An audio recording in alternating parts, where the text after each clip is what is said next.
Periyar Maniammai Institute of Science and Technology, Thanjavur. The world needs you. JK Holidays மற்றும் Kashi Ayodhya Seva foundation இணைந்து வழங்கும் திரு சுவாமி கண்ணன் பட்டாச்சாரியா அவர்களின் தலைமையில் காசி, அயோத்தியா, கயா யாத்திரை மற்றும் கைலாயம், ஆதி கைலாயம், சார்தாம் யாத்திரை மற்றும் பல ஆன்மீக யாத்திரைகளுக்கு உடனே புக் பண்ணுங்க. மக்களின் எந்த புகாருக்கும் அரசு செவி சாய்ப்பதில்லை என அதிமுக பொதுச் செயலாளர் எடப்பாடி பழனிசாமி குற்றம் சாட்டியுள்ளார். இது தொடர்பாக அவர் வெளியிட்டிருக்கும் எக்ஸ் தள பதிவில், பச்சை துண்டுடுத்தும் விவசாயியை தன் உயிரை விட துணிய வைத்த தமிழக அரசு தன்னுடைய கடைசி நாட்களை எண்ணிக் கொண்டிருப்பதாக கூறியிருக்கிறார். குற்றவாளிகளுக்கு பயமில்லை, அரசு இயந்திரத்தின் மீது கடிவாளம் இல்லை, மொத்தத்தில் இந்த ஆட்சியை தேர்ந்தெடுத்தது தவறு என்று தமிழ்நாட்டு மக்கள் நாள்தோறும் வருத்தப்படுவதாகவும் குற்றம் சாட்டியிருக்கிறார். மேலும் தருமபுரி மாவட்ட காவல் கண்காணிப்பாளர் அலுவலகத்தில் தீக்குளித்த விவசாயி ஜெயராமன் உயிரை காப்பாற்றி அவருக்கு நிவாரணம் வழங்க வேண்டும் என்றும் கோரிக்கை விடுக்கிறார். தொடர்ந்து ராணிப்பேட்டையில் மூதாட்டி பாலியல் தொல்லை அளித்து படுகொலை செய்யப்பட்ட வழக்கில் தொடர்புள்ளோர் மீது கடுமையான சட்ட நடவடிக்கை எடுக்க வேண்டும் என்றும் இபிஎஸ் வலியுறுத்தியிருக்கிறார். ஆடல் பாடல் நிகழ்ச்சி நடத்த நிபந்தனையுடன் கூடிய அனுமதி வழங்கி உயர்நீதிமன்ற மதுரை அமர்வு உத்தரவிட்டுள்ளது. கோயில் திருவிழாக்களில் ஆடல் பாடல் நிகழ்ச்சி நடத்த அனுமதி கோரி 7க்கும் மேற்பட்ட மனுக்கள் தாக்கல் செய்யப்பட்டிருந்தன. இந்த மனுக்கள் நீதிபதி புகழேந்தி முன்பு விசாரணைக்கு வந்தபோது மனுதாரர்கள் தரப்பில் பல ஆண்டுகளாக திருவிழாவின் போது ஆடல் பாடல் நிகழ்ச்சிகள் நடத்தப்பட்டு வருவதாகவும், தற்போது பிரச்சினை உள்ளிட்ட காரணங்களை சுட்டிக்காட்டி அனுமதிக்க மறுப்பதாகவும் அனுமதி வழங்கப்பட வேண்டும் என்றும் வாதிடப்பட்டது. ஆடல் பாடல் நிகழ்ச்சி நடத்துவோர் சம்பந்தப்பட்ட உள்ளாட்சி அமைப்புகளில் செயலாளரிடம் 25,000 ரூபாய் செலுத்த வேண்டும் என்ற நிபந்தனையுடன் ஆடல் பாடல் நிகழ்ச்சி நடத்த அனுமதி வழங்கி நீதிபதி உத்தரவிட்டார். மேலும் அந்த நிதியை கிராம நீர்நிலைகளை தூர்வார பயன்படுத்தவும் அவர் உத்தரவு பிறப்பித்தார். கேரள மாநிலம் ஆரியங்காவு பகுதியில் உள்ள பாலருவி நீர்வீழ்ச்சி 35 நாட்களுக்கு பின் திறக்கப்பட்டதால் சுற்றுலா பயணிகள் மகிழ்ச்சி அடைந்தனர். மேற்கு தொடர்ச்சி மலையில் கடுமையான வறட்சி நிலவி வந்ததன் காரணமாக பாலருவி நீர்வீழ்ச்சி கடந்த ஏப்ரல் மாதம் 28ஆம் தேதி முதல் மறு அறிவிப்பு வரும் வரை மூடப்படுவதாக கேரள வனத்துறை அறிவித்தது. தற்போது கடந்த சில நாட்களாக தமிழக கேரள எல்லைப் பகுதியில் கனமழை பெய்து வருவதன் காரணமாக பாலருவி நீர்வீழ்ச்சியில் தற்போது தண்ணீர் ஆர்ப்பரித்து கொட்டுகிறது. இதனால் பாலருவி நீர்வீழ்ச்சி தற்போது திறக்கப்பட்டு சுற்றுலா பயணிகள் குளிக்க அங்கு அனுமதி வழங்கப்பட்டுள்ளது.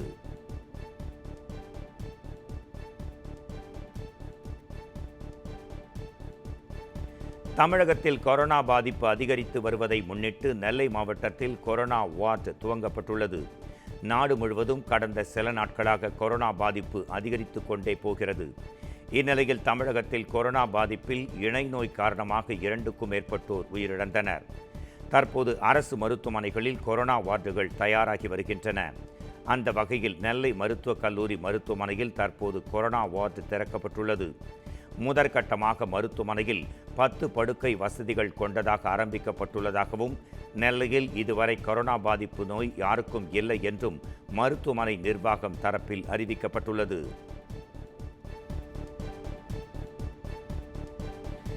நாம் தமிழர் கட்சியின் தலைமை ஒருங்கிணைப்பாளர் சீமான் வரும் 7ஆம் தேதி வழக்கு விசாரணைக்கு நேரில் ஆஜராக திருச்சி மாவட்ட குற்றவியல் நீதிமன்றம் உத்தரவிட்டுள்ளது. சமூக வலைத்தளங்களில் தன்னையும் தனது குடும்பத்தினரையும் சீமான் தரக்குறைவாக விமர்சித்ததாக திருச்சி சரக டிஐஜி வருண்குமார் தொடர்ந்த வழக்கு திருச்சி குற்றவியல் நீதிமன்றத்தில் நடைபெற்று வருகிறது. இவ்வழக்கு தொடர்பாக 2 தரப்பு வாதங்களும் நிறைவடைந்த நிலையில் சீமான் இதுவரை நீதிமன்றத்தில் ஆஜராகாததால் சீமான் விசாரணைக்கு நேரில் ஜூலை மாதம் 7ஆம் தேதி ஆஜராக உத்தரவிட்ட நீதிபதி அவர் ஆஜராகவில்லை என்றால் பிடிவாரண்ட் பிறப்பிக்கப்படும் என்றும் எச்சரிக்கை விடுத்திருக்கிறது. தனக்கு உறுதுணையாக இருந்த தமிழ்நாட்டிற்கு நன்றி என நடிகரும் மக்கள் நீதி மய்ய கட்சியின் தலைவருமான கமல்ஹாசன் தெரிவித்துள்ளார்.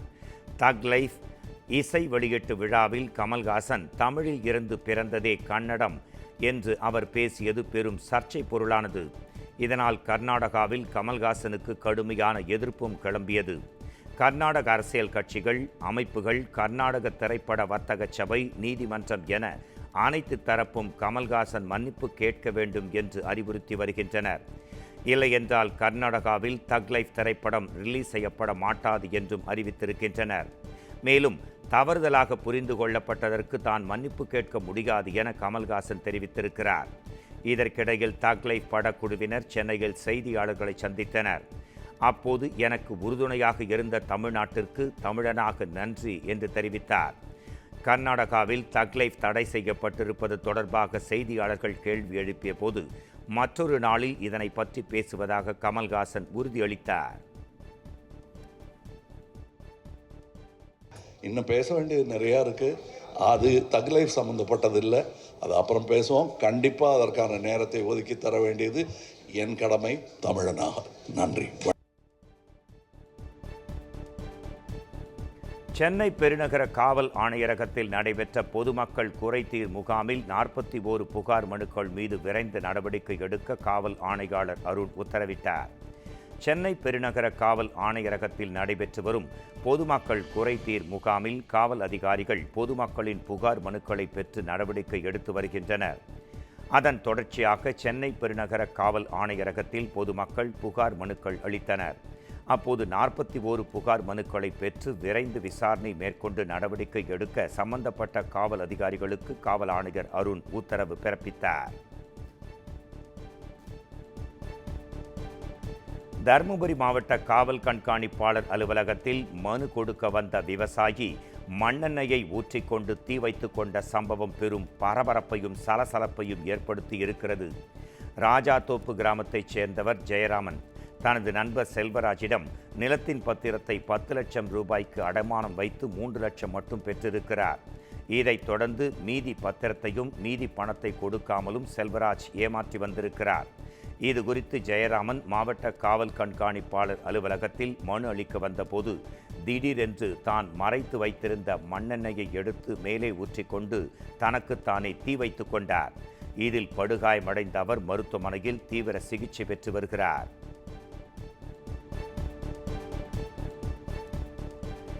தூத்துக்குடியில் 2.5 வயது குழந்தை வீட்டில் விளையாடி கொண்டிருந்த போது மர்மமான முறையில் உயிரிழந்த சம்பவம் குறித்து காவல்துறையினர் விசாரணை நடத்தி வருகின்றனர்.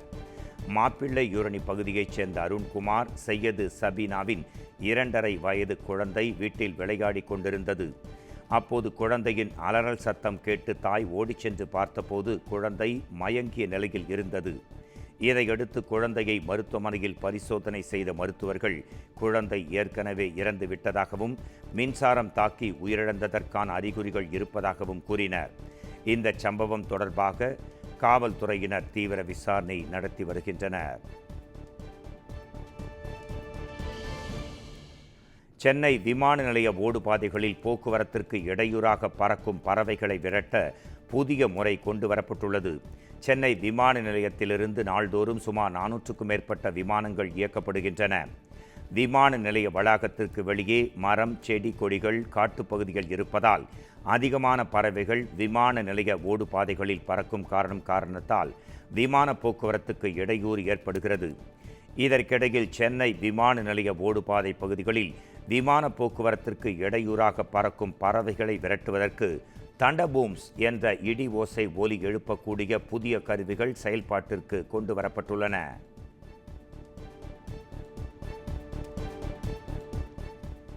ஈரோடு மாவட்டம் மொடக்குறிச்சி பாஜக எம்எல்ஏ சரஸ்வதியின் மகள் காய்ச்சல் காரணமாக மருத்துவமனையில் சிகிச்சை பலனின்றி உயிரிழந்தார். மொடக்குறிச்சி சட்டமன்ற உறுப்பினரும் பாஜக நிர்வாகியுமான சரஸ்வதியின் மகள் கருணாம்பிகை காய்ச்சல் காரணமாக கோவையில் உள்ள மருத்துவமனையில் அனுமதிக்கப்பட்டிருந்தார். இந்நிலையில் அவர் சிகிச்சை பலனின்றி உயிரிழந்தார். இச்சம்பவம் அந்த பகுதியில் பெரும் சோகத்தை ஏற்படுத்தி இருக்கிறது. கிருஷ்ணகிரி மாவட்டம் ஓசூர் அருகே அஞ்செட்டி வனப்பகுதியில் இருக்கும் ஏரியில் காட்டு யானைகள் குளித்து மகிழ்ந்த வீடியோ தற்போது வெளியாகியிருக்கிறது. அஞ்செட்டி வனப்பகுதியில் தற்போது மழை பொழிந்து வரும் நிலையில் ஏரி மற்றும் குளங்களில் அதிக அளவு நீர் நிரம்பி காணப்படுகிறது. இந்நிலையில் வனப்பகுதியில் உள்ள ஒரு ஏரியில் காட்டு யானைகள் குளித்து மகிழும் வீடியோ தற்போது வெளியாகியிருக்கிறது. இதனையடுத்து காட்டு யானைகளின் அருகே மக்கள் யாரும் செல்ல வேண்டாம் என வனத்துறையினர் எச்சரிக்கை விடுத்துள்ளனர்.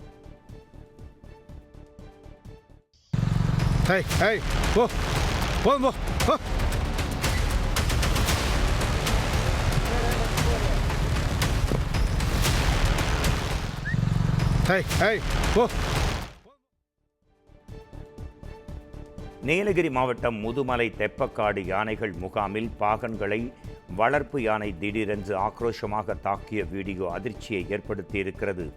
முதுமலை தெப்பக்காடு யானைகள் வளர்ப்பு முகாமில் நாள்தோறும் காலை மற்றும் மாலை வேளைகளில் யானைகளுக்கு உணவு வழங்குவது வழக்கம். இதனை காண ஏராளமான சுற்றுலா பயணிகள் ஆர்வம் காட்டியும் வருகின்றனர். இதற்கிடையில் யானைகளுக்கு உணவு வழங்க தயார்படுத்திய போது அங்கிருந்த யானை ஒன்று திடீரென்று ஆக்ரோஷமாக பாகன் மற்றும் காவலாளியை தாக்கியது. இதில் நிலை குலைந்து போன பாகன் கீழே விழுந்து நூல் இழையில் உயிர் தப்பினார். Periyar Maniammai Institute of Science and Technology, Thanjavur. The world needs you. JK Holidays மற்றும் காஃபி அயோத்தியா சேவா ஃபவுண்டேஷன் இணைந்து வழங்கும் திரு சுவாமி கண்ணன் பட்டாச்சாரியா அவர்களின் தலைமையில் காஃபி, அயோத்தியா, கயா யாத்திரை மற்றும் கைலாயம், ஆதி கைலாயம், சார்தாம் யாத்திரை மற்றும் பல ஆன்மீக யாத்திரைகளுக்கு உடனே புக் பண்ணுங்க.